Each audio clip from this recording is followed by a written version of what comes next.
Receiving simulator transmission.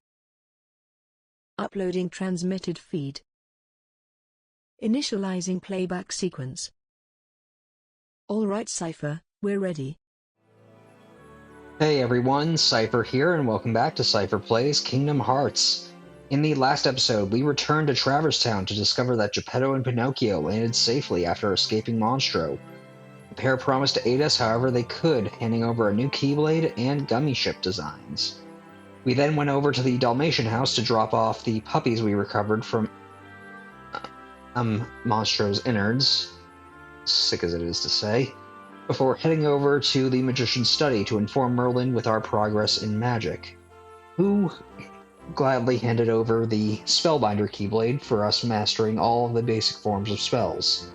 We then talked to the Fairy Godmother, who reawoken the Water Gleam gem that we found in Monstro to bring back the Flying Elephant himself, Dumbo, as a summon for us.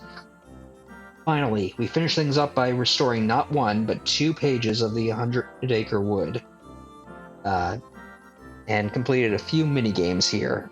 Now, this time, we will be heading out to Agrabah to grab a few treasures that we could not access without high jump before, flying out to Olympus Coliseum for their new tournament. That said, before we begin, I do have a few things that I want to go over here.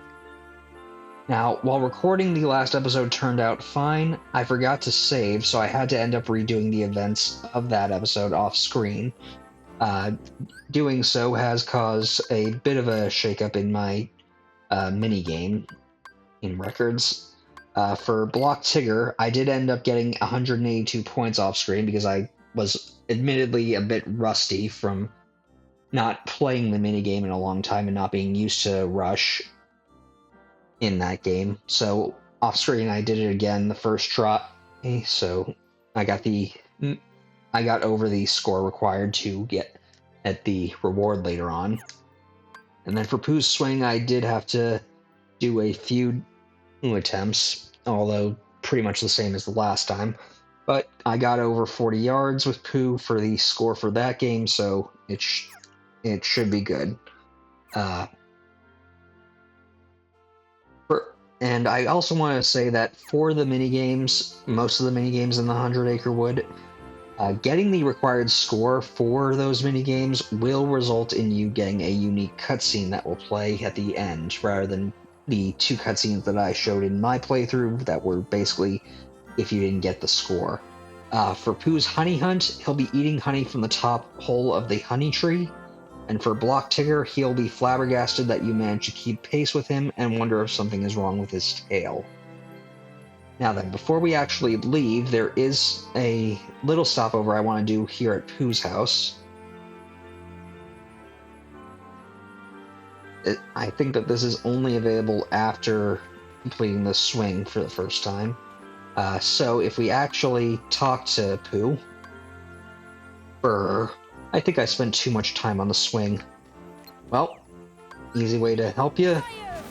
Cast Fire to light his campfire. Now if we talk to him again, thank you, Sora. This is nice and warm. You've helped us so much. This is just something to say thank you. We obtained a mithril. Rather helpful. If we actually come back over here, we can talk to Owl, and he basically keeps track of all of our scores, although he won't tell them to you directly. You've been a great help, Sora. Thank you. You helped Pooh get honey from the bees. You helped protect Rabbit's carrots. You helped find Eeyore's lost tail. We can't thank you enough. You're always welcome here. So yeah, every time you complete a minigame, a new pot of honey will be over here to show that you got the required score for that minigame. I currently have 3 because I've done 3 minigames for them so far, although I don't know what's with this empty one over here. Well, in any case, with that all completed, I'm going to cut ahead to when I get to Agrabah, and I'm going to specifically land in Aladdin's house. So I will see you guys in just a bit. Okay, so now that we are in Aladdin's house, we want to go down this pole here to Main Street.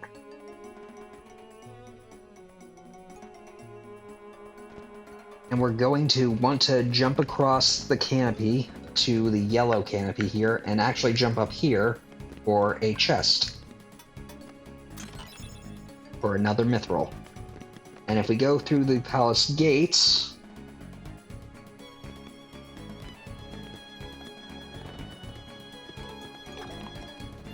well, we have to do a little bit of fighting.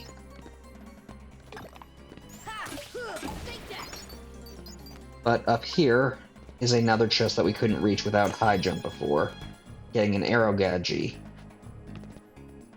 Now, the next thing we want to do is actually head on over to the Cave of Wonders, so I'll see you guys in just a bit. Okay, now that we are in the Cave of Wonders, we want to head down the stairs to the Relic Chamber.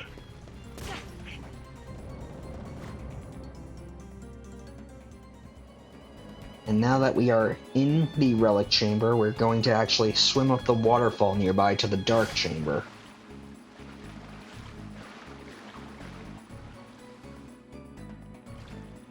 From there, we're going to climb the steps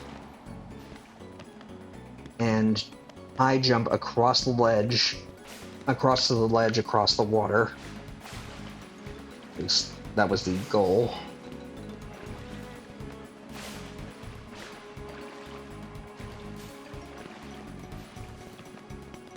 Oh.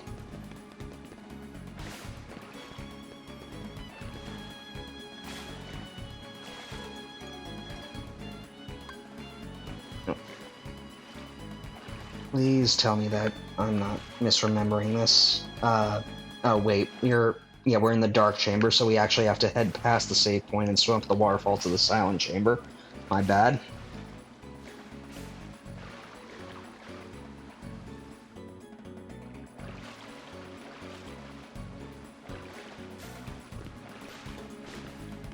Now, we want to climb up the steps and high jump to the ledge across the water.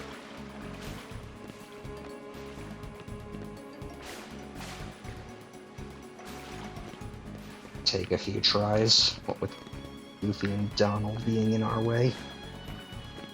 Want to go in here to the hidden room, and we're going to touch this statue to open a door revealing 2 chests.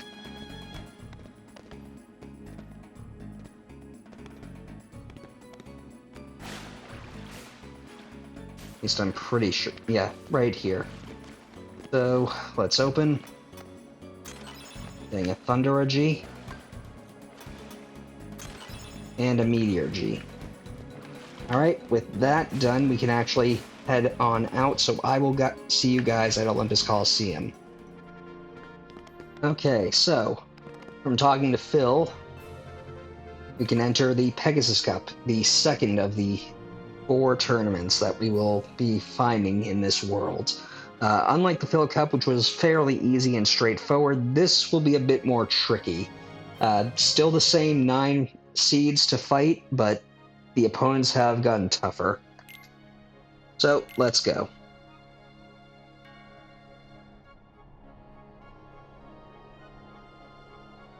And the ambiance here is pretty good. Starting off with the 9th seed, Ghost Bandits. Fairly straightforward.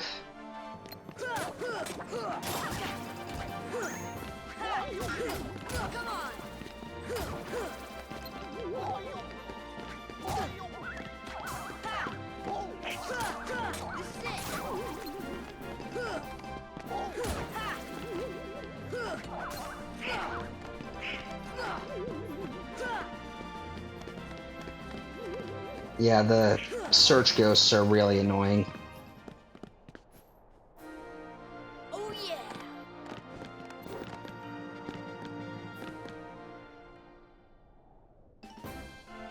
Alright, Marauders, some Barrel Spiders. Those will probably be the most dangerous here, given their kamikaze attacks.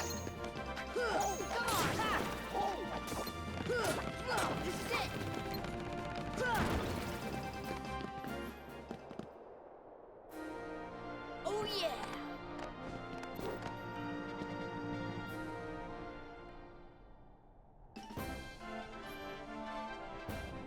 Okay, some fat bandits. Well, a fat bandit, a large body, and some spiders.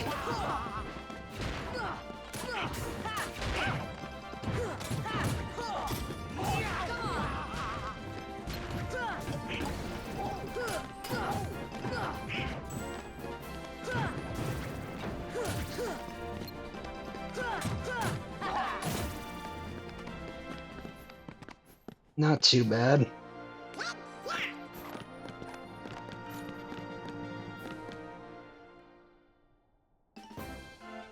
Pots and bolts. There's a lot of pot spiders, not all that dangerous. It's really the green requiems that are the most annoying here. Come on. Oh, off screen I did actually equip MP Rage, so when Sora takes damage, he will get some MP back.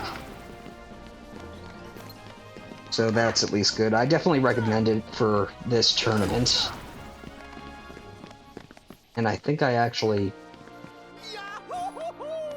Yeah, I think actually off screen, since I got the power-up from the postcard, I forgot to actually use it, so I am a little weaker here than I was in the last recording, so oh well. I don't think it'll be much of an issue for the tournament.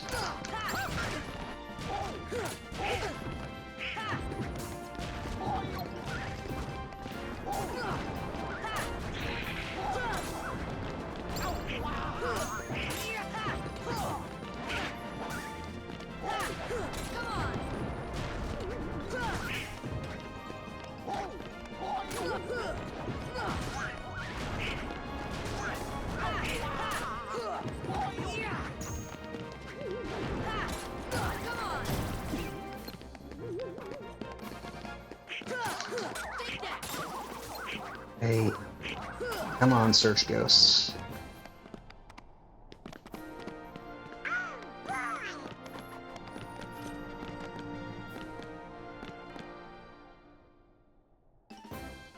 Okay, the fourth seed, 3 black funguses. This is the one seed that I think is actually pretty tough in this actual tournament. Just because of how these guys can become invulnerable and they take a lot of hits just to be destroyed.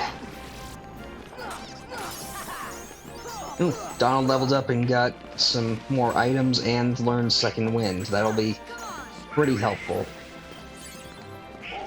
Thank you, Donald. Come on. Turn back to normal.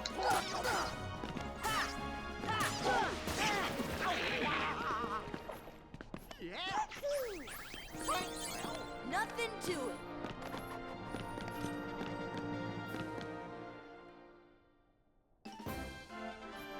Pot and barrel spider. Pot and barrel spiders shouldn't be much of an issue.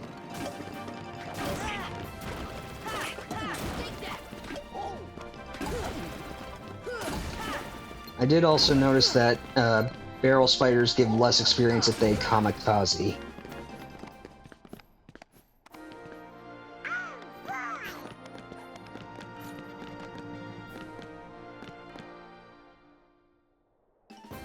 Okay, second seed. A lot of fat bandits.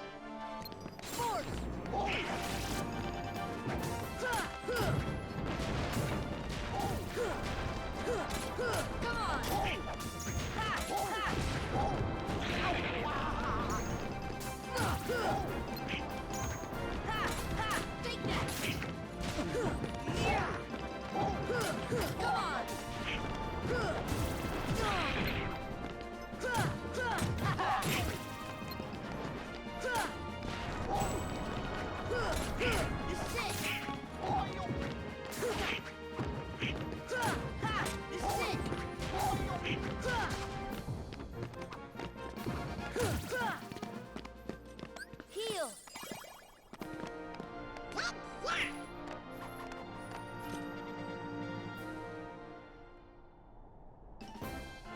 Unlike the Phil Cup, however, this tournament actually comes with a pretty hard final seed, a boss fight with both Leon and Yuffie. Leon is pretty much the same as he was, but he has a few new tricks. You'll want to focus on Yuffie first, as this combination is a long-range fighter and a close-range fighter that can actually work pretty well together. So I would definitely focus on Yuffie first, because she actually can be a bit annoying between her range and the fact that she also has a healing move that'll heal herself or Squall, depending on who she prioritizes. Typically Squall.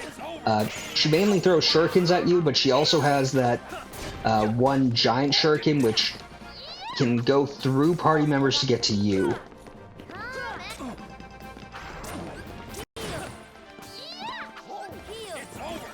And that was the lack of Leaf Bracer finally coming into effect. First time seeing it, but that's because I haven't had any tough fights where healing was really mandatory.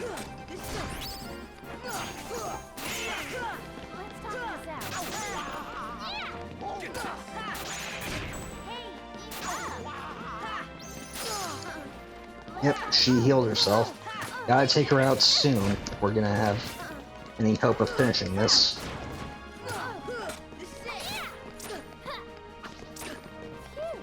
Her regular shurikens, I believe, can be returned to her with a full-time guard or parry.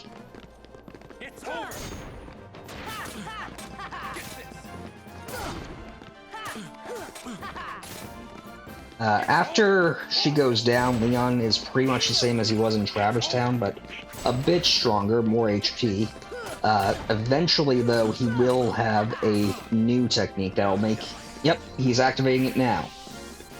He will increase the range and strength of his blade with that aura that he's using, making him a lot harder to deal with.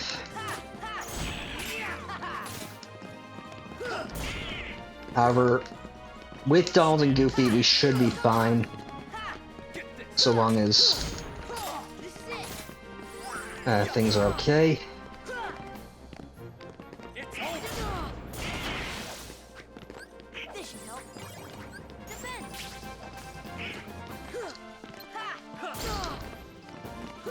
And casting Arrow can definitely take the edge off of his attacks, so make use of it.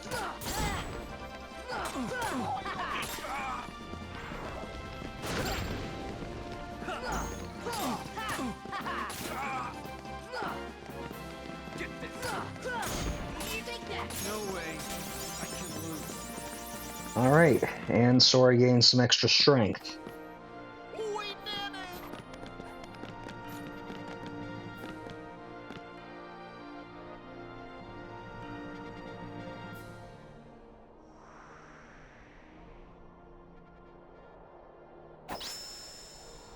We're the champs!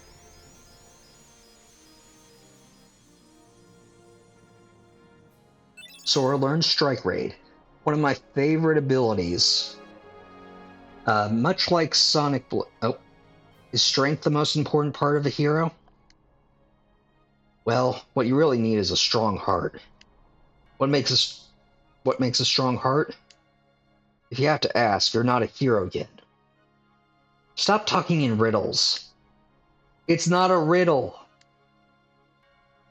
Alright, well, yeah, from completing the Pegasus Cup for the first time, you get access to Strike Raid. One of my favorite abilities, you hurl the Keyblade at an enemy and select a follow-up attack at the right time for a combo. It is pretty much Sora's only ranged option outside of magic, and it is one of my favorites. Costs 2 MP to use and does take 3 AP to equip, but it is definitely worth it, as during the throwing animation, Sora has invincibility frames, so it is definitely something that I will be looking forward to getting equipped when I get some more AP.